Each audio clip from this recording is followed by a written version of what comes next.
A você que me acompanha no YouTube, Instagram, Facebook e blog, Paulo Roberto Maciel. Maciel é o endereço geral.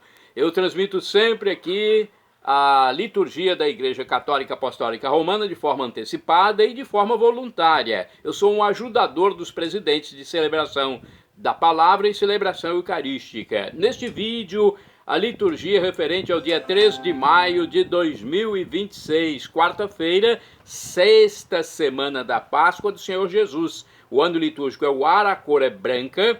No rito nós temos a missa própria com o prefácio da Páscoa.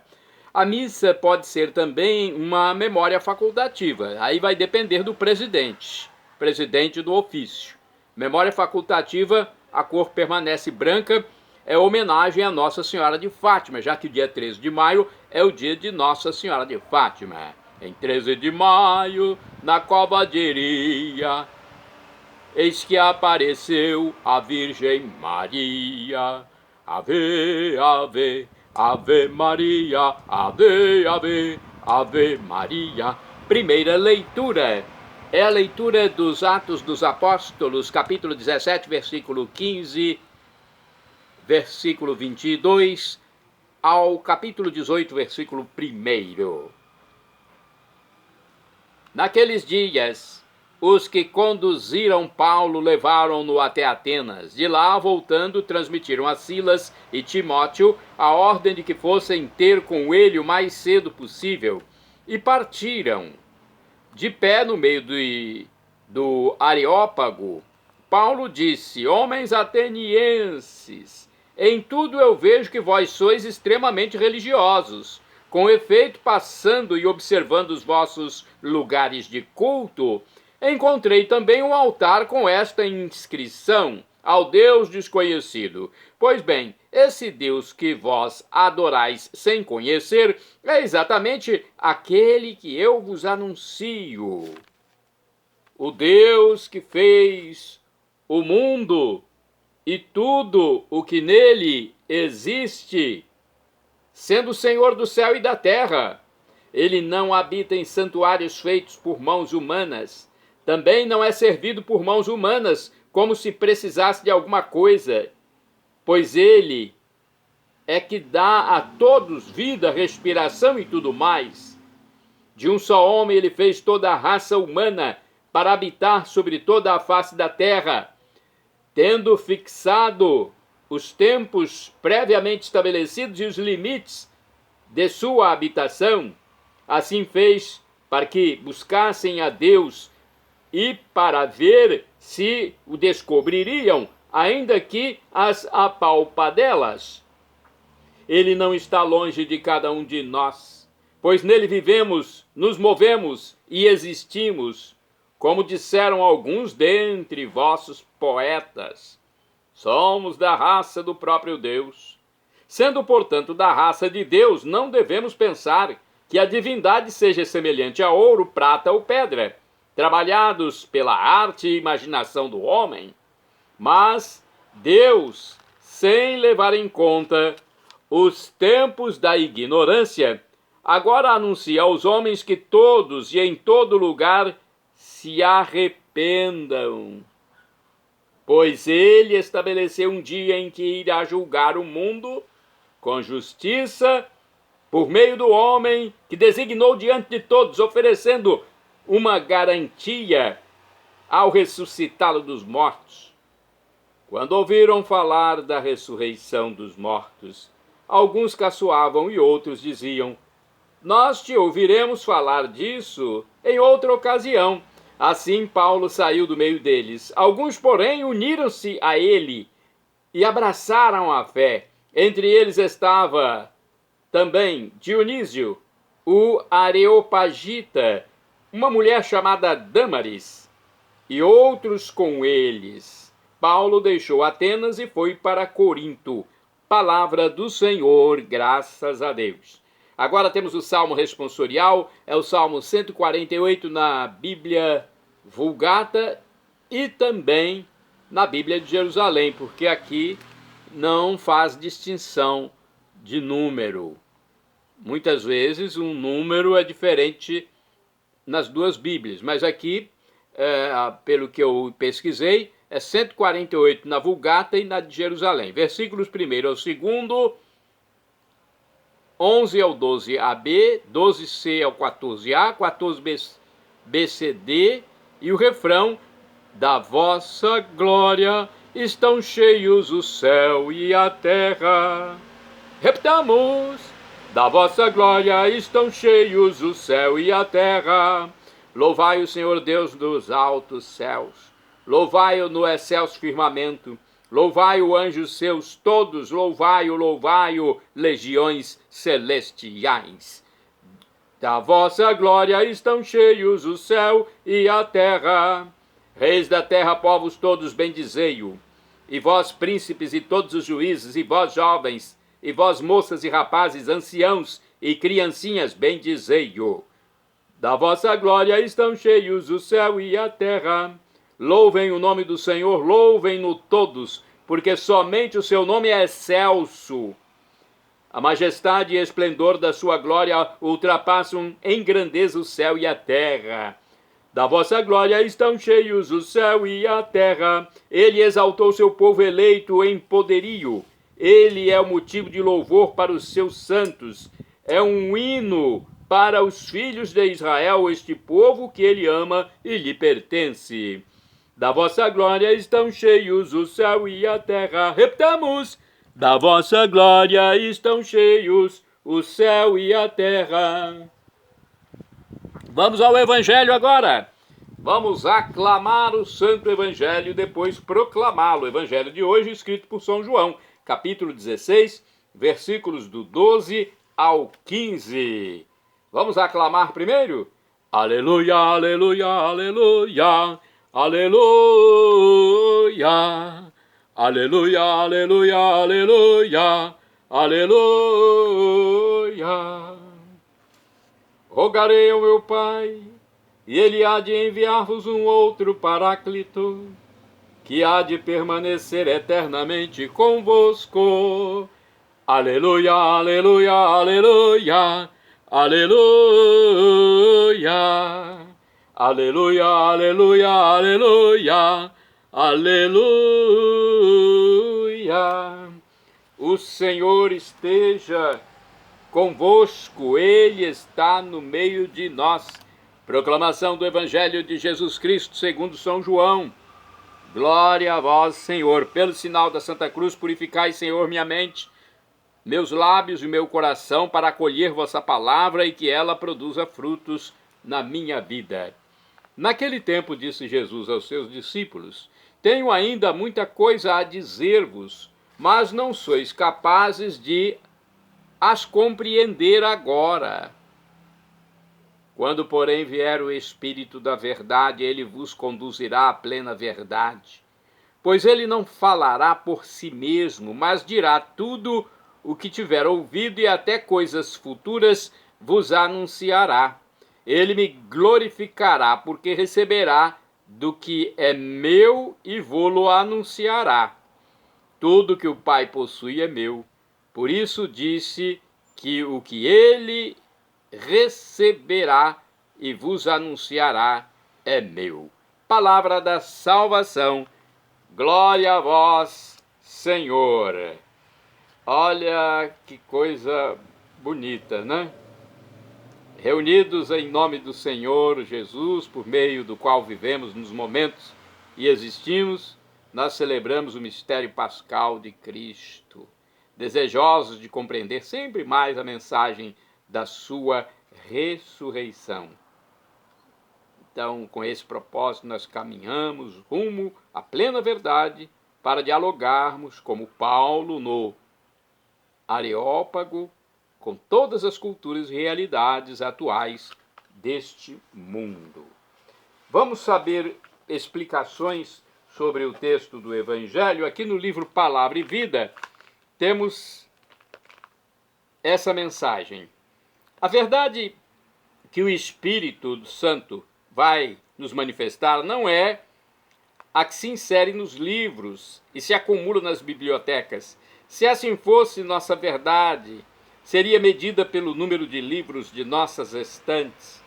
Na realidade, ela afeta mais o coração do que as teorias. É a autêntica sabedoria de nossa vida, que nos conduz entre os meandros para a felicidade que Deus nos quer proporcionar. Essa verdade não necessita de muitos livros, nem de muitos discursos. Aprende-se no silêncio, e existem poucos mestres que a ensinam, poucos que verdadeiramente a tenham aprendido na escola do Espírito Santo. Que mensagem bonita, né? Agora sobre João, capítulo 16, versículos do 12 ao 15, aqui no livro Dia a Dia com o Evangelho, temos outra explicação. Apreensivos e tristes com a notícia da imediata partida de Jesus, os apóstolos não têm cabeça para assimilar as muitas coisas que Jesus ainda tem para lhes comunicar. Jesus, entretanto, lhes assegura que o Espírito da verdade os irá esclarecendo conforme as circunstâncias e necessidades, o que está para acontecer. O Espírito não apresentará coisas estranhas aos ensinamentos de Jesus, apenas transmitirá o que recebe de Jesus e do Pai. Todas as coisas que o Pai tem são minhas. O Espírito Santo glorificará Jesus, isto é, demonstrará que tudo o que Jesus ensinou e praticou são obras de Deus Pai. E que ele, Jesus, superada a humilhação da cruz, está junto do Pai. O Espírito Santo continua o projeto de Jesus na vida da igreja e em nossa vida pessoal. Vamos aos santos do dia agora. Olha, santo do dia 3 de maio, André Roberto Fournet, presbítero, morreu em 1834. Embora proscrito e expulso pelas autoridades civis durante a Revolução Francesa, André Roberto Fournet continuou fortalecendo os fiéis na fé e fundou, junto com Santa Isabel Biquier Desage, o Instituto das Filhas da Cruz, ao retornar secretamente, quando a igreja estava novamente livre. Trata-se de uma congregação para a educação cristã das jovens, que o chamavam carinhosamente de Bom Pai. Olha, ele foi expulso, proscrito, depois retornou e continuou a missão. Santo do dia 3 de maio, São Servásio, bispo. Morreu mais ou menos no ano 384. Foi bispo de Tongres, na Bélgica, e Maastricht, na Holanda. Lutou ao lado de Santo Atanásio contra a heresia ariana. Santa do dia 3 de maio, Santa Inês de Poitiers, abadesa, morreu no ano 588. Foi consagrada pela bênção de São Germano de Paris. Governou com espírito de caridade o mosteiro de Santa Cruz de Poitiers, na França. De acordo com as informações adicionais, Inês foi educada pela rainha Santa Radegunda. Isto aconteceu após a rainha ter se retirado da corte e fundado um mosteiro em Poitiers. Inês aceitou o encargo de madre abadesa, embora não desejasse, e recebeu a bênção das mãos do bispo de Paris, São Germano. Após alguns anos, devido a fortes confrontos com o bispo da cidade, Meroveu, em função de questões jurisdicionais, Inês retirou-se com Radegunda para a cidade de Áries. Quando houve um apaziguar-se dos ânimos, retornou e introduziu em seu mosteiro as regras ditadas por São Cesário. A prudência com que Inês exercitava a difícil arte de governar foi produzindo gradualmente frutos, e mais de 200 religiosas engrossaram as fileiras do mosteiro. Ela conseguiu, olha que coisa importante nós vamos dizer aqui, ela conseguiu também a reconciliação entre Santa Radegunda e o bispo Meroveu. Eles estavam atritados, Com o sucessor de Meroveu, o bispo Venâncio Fortunato, as relações melhoraram ainda mais. Santa Inês morreu no dia 13 de maio do ano 588, 9 meses depois de Santa Radegunda, sua protetora e benfeitora. Foi sepultada na igreja de Santa Maria, fora dos muros. Nossa Senhora de Fátima é comemorado, o dia de Nossa Senhora de Fátima é comemorado em 13 de maio. Então é um dia especial, com essa aparição de Nossa Senhora em Portugal. A igreja celebra Nossa Senhora de Fátima dia 13 de maio por causa de suas aparições em 1917 em Fátima, Portugal. A Virgem Maria apareceu 6 vezes a 3 pastorzinhos, Lúcia dos Santos, Francisco e Jacinta Marto, pedindo-lhes orações, penitência e conversão. Não tenham medo. Com essas palavras, a Virgem Maria dirigiu-se às 3 crianças portuguesas de Aljustrel, no dia 3 de maio de 1917.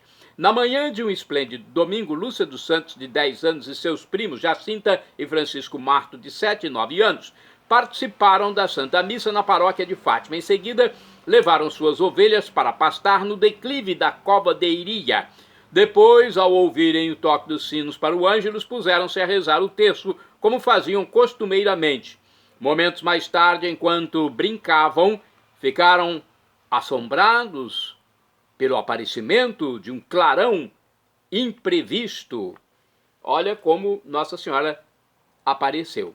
Pensando que era um raio, com medo de um temporal, eles se apressaram para abrigar o rebanho.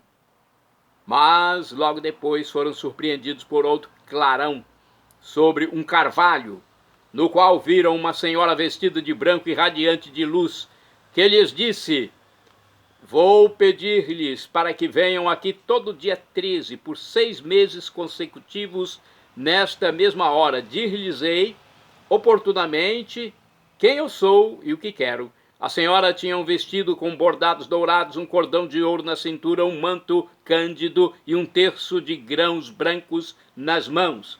Enquanto Lúcia falava com ela, Jacinta escutava a conversa, mas Francisco não ouvia nada.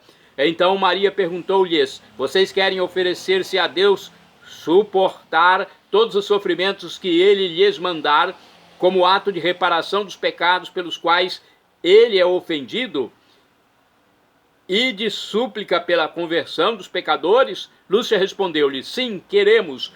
No entanto, a Virgem lhes disse ainda: vocês deverão sofrer muito, mas a graça de Deus será seu conforto. Lúcia intimou seus primos a não dizer nada a ninguém sobre o acontecimento, porque ninguém acreditaria. No entanto, Jacinta, temendo ser castigada por levar as ovelhas de volta ao pasto antes da hora, contou tudo à sua mãe, que naturalmente não acreditou. Lúcia, Francisco e Jacinta foram repreendidos e advertidos. Não obstante, a notícia começou a se espalhar.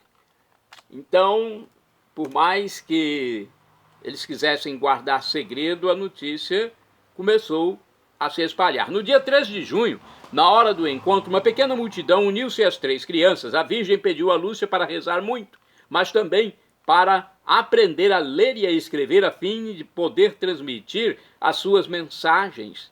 Na terceira aparição, cerca de 2.000 pessoas se reuniram e deixaram ofertas em dinheiro na cova de Iria.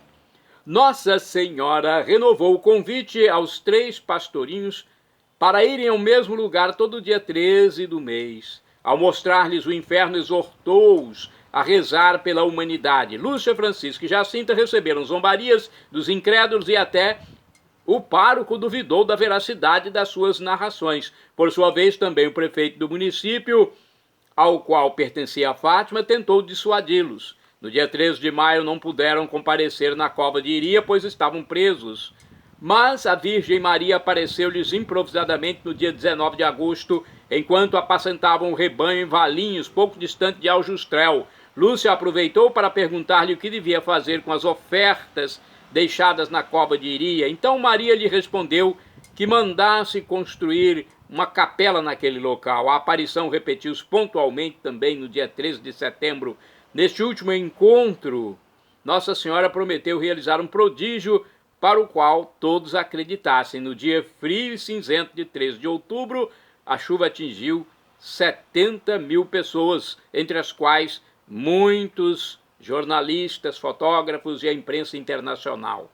Então, naquele dia, muitos puderam ver o milagre. Naquele dia, enquanto continuava a chover, a Virgem revelou a Jacinta, Francisco e Jacinta. A Lúcia, Francisco e Jacinta: eu sou a Senhora do Rosário. Depois da aparição, realizou o milagre, que era a dança do sol. Isso foi visto por muitas pessoas.